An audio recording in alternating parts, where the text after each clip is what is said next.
Hi, I'm Molly Licea with GRS University, and today we are going to talk about the Build My Bench feature on our website, grs.com. Walk with us through what equipment's gonna work best for you and how we can get you started. Let's go.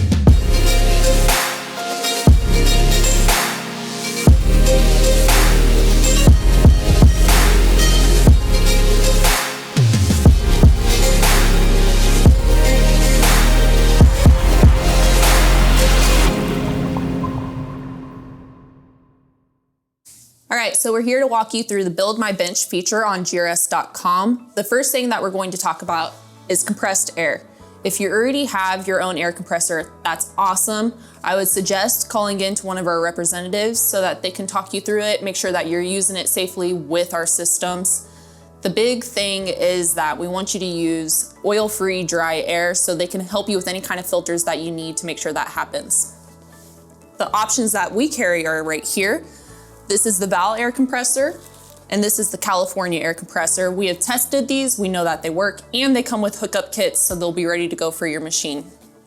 The differences between these two is that the California air compressor has an aluminum tank. You're not gonna have to worry about any kind of rust. You don't need any kind of oil with this, and it's easy maintenance. The drain's just right here on the front. The Val air compressor does require oil, but it's also gonna run a lot quieter in the background. So if you're working with customers in the storefront and you need something quieter, this is gonna be a good option for you. It's gonna run about the noise level of a refrigerator. The California air compressor is a little bit louder. It runs about 60 decibels and it's gonna be more like a dishwasher running. So if you already have some noise and the noise level of your air compressor isn't as important, this will be a good option for you. It's gonna be a little bit more cost effective than the Val air. Let's move on to 2. All right, so now we have the air supply taken care of, we're going to talk about the air system itself. These are the different units that we offer, and you might be wondering why we even have a box unit in the first place. So within these, we have our regulator, which is gonna regulate the air coming from the air compressor and make sure that you're delivering the right amount to your handpiece so that it's going to run as smoothly as possible. We also have separation of speed and power. So your speed's controlled on the unit itself, and then the power is gonna be controlled either by the handpiece or by the foot pedal. So the handpiece, you're gonna squeeze it and that controls how much power is delivered, and then the foot pedal itself is like driving a car, however much you push on it. A little bit more differences between these. If you're only planning on using a foot pedal and you don't wanna control the power by your hand, then these are great options for you. We have the Graversmith, which has one port right here. It's pretty simple and straightforward, but there's great work being created out there by all sorts of amazing artists. If you find that you might want more versatility down the road as far as handpiece options, this has 2 different ports. So you can have your actual Graver 901 Magnum handpiece hooked up and then have a stipple piece hooked up, and you can switch quickly between the 2 of those with this option. It also has an auxiliary port, which is going to allow you to hook up a rotary tool or an air gun. So that's a good option as far as the Graver Max G8. And then another key feature of this is that it has a precision regulator within it. So it's going to give you a little bit smoother startup than the Smith. You might not notice it as much as a beginner, but getting more into the craft itself, you might notice it down the road. The Graver Mach AT also has that precision regulator built into it. The key difference with this one is that it allows you to use the handpiece to control your power deliverance. So you have those 2 ports right here, and then you can switch between foot control and hand control right here. And then this still has that auxiliary port, which is now located at the back of the machine. If you feel that you need a little bit more in depth between which machine is right for you, we have another video over that, but this is just to kind of give you a quick rundown on the differences between our machines. Now we're gonna move on to the handpieces, which is the next step that you're gonna need. Okay, so we've talked about the air systems. Now we're gonna talk about the handpieces to go with those systems. More people might be familiar with hammer and chisel engraving, where you're putting your graver in here and then you're hitting it with the back with a hammer to drive it through the metal. The handpieces offer a similar concept where you're going to plug the graver into the handpiece, and then there's a spring, anvil, and piston within this handpiece. The air comes through and hammers those into the back of the graver to work it through the metal. The difference between our handpieces is you have the standard handpieces right here, which are going to work with your Graver Smith or your Graver Max G8, or you have the hand actuated handpieces, which are going to work with your AT. The middle and probably most popular handpiece is going to be your 901. This fits nicely in most everyone's hands. It's going to allow you to do a variety of work from fine metals and stone setting up to scroll work, anything that you really desire. Where you might find yourself making a jump is if you maybe have a larger hand and you want to do heavy metal removing.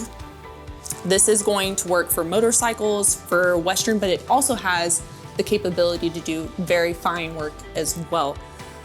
This is a really good option if you have bigger hands. If you have smaller hands, you might be more comfortable with the Monarch. So this one is a really good option for Bellino, for fine shading. It's gonna be a good option for you as far as that goes. Again, those come in the standard and the hand actuated. We also offer the Maestro hand pieces. These are predominantly used for stippling, which is another option that I talked about switching between. And then you also have the 850 rotary handpiece, which can plug into those auxiliary ports. If you think that you need a little bit more in-depth on how to choose your handpiece, we have a video on that as well. We're going to move on to step 4. All right, guys, so now we're on number 4, which is work holding. So this is arguably one of the more important parts of your bench because it's going to stabilize your work. It's going to keep you from damaging your work while it's clamped into these devices. All of this is machined here in Emporia out of steel. And as far as which way you want to go on which one to choose, that's going to depend on 3 factors, which are what you're working on, if you're using magnification, and personal preference, to be honest. So if you're using magnification, there's some different options as far as the positioning vise, which will work under the center of your magnification by just pulling the handles and shifting it around a little bit. It's gonna keep it centered. You have the QCX Benchmate, which is also gonna keep it centered underneath the microscope. And then the low profile vise, because it's lower, is gonna work better underneath the microscope. If you're leaning towards jewelry work, we like to push people towards the Benchmate system or the microblock system. The standard block used to be kind of the go-to for jewelers, and some people may still like it because of the weight. But what we're finding is more people are leaning more towards the microblock system or microblock family since that has come out, because they're easy to move around underneath of a microscope, easy to use. These allow you to work on a little bit bigger size of work such as pendants, but you can also use the Benchmate system. Both of them have lots of attachments that allow you to hold rings or whatever you want to work on. The thing with the Benchmate system is that you're going to be kind of limited on the size of piece that you're working on. If you are looking to use to work on bigger pieces such as pendants or even bigger than that, like larger engravings, then you're going to want to shift up towards, like I said, the low profile vise, or even to our Magniblock and our positioning vise. I already kind of touched on the positioning vise and how it works underneath the microscope and the low profile. The Magniblock is nice because it's a lot more weight. So it's a good option for barrels of guns, for larger motorcycle parts, because it has so much weight to it that it's really gonna eliminate that vibration within your workpiece. We have another video that kind of goes into which one would be the best option for you, and we'll put that down below for you guys to check out after this video. But this is just to kind of give you an overall view of what's gonna work best for your work holding. Next. Number 5, is sharpening, which is arguably the most important part of your bench, because without a properly sharpened tool, you're not gonna get very far. So you can sharpen by hand using stones, but you're kind of guessing your graver's geometry and angles. What we offer is the Graver Hone VS. It has a variety of wheels, and then we have this fixture right here, which is called our Apex fixture. It comes with 4 wheels. 3 of them are for specific graver geometries. They allow you to quickly and easily sharpen those graver geometries without any kind of math. Then we have the black dial, which will allow you to literally make any graver geometry that you want. You just have to do the math. But because they're lasered with the degrees, they'll allow you to accurately sharpen your geometry, and you can repeat those grinds without messing up your graver. Pretty easy, pretty straightforward. You're gonna have a good tool. Let's move on to number 6. Gravers. They're sharp, they're to the point, and I'm gonna get to the point and tell you that we've covered this in several other videos, so go see those. Basically, for the Build My Bench portion, we have 2 options for you, one for beginning engravers and one for beginning stone setters. Look at those, see if they float your boat. We're moving on. Number 7 is magnification. So there's times when the Optivisor might be a good option for you. It's kind of a standard go-to for the Western artists. It's also really nice for jewelers to check on filing and checking your gravers underneath of it when you're more mobile, essentially. If you feel that you're going to be sitting down for a while and working on engraving and stone setting for quite a bit, you might want to swing towards a microscope. The nice thing about the microscope is it's also going to allow you to sit in a more ergonomic position than if you're using the Optivisor. With these, you're going to be able to see details that aren't necessarily as visible to the naked eye. So really good options if you're serious about the work and you're gonna be sitting down for long periods of time. We have 2 options. We have the Leica and we have the Meiji. The Meiji is going to have a metal body and the Leica is going to have a composite body. The big difference is going to be the Leica will give you a brighter, more crisp image all the way to the edge of your field of view. It's also going to give you more depth of field. So if you're thinking of a plane, you can see up here and down here. It's a good option for jewelers who are working on more 3D objects because it'll allow you to possibly focus less than you would normally with the Meiji. As far as stands for these microscopes go, we have the original Acrobat stand, and then we have the Acrobat Versa stand. These are both really good. They're rigid.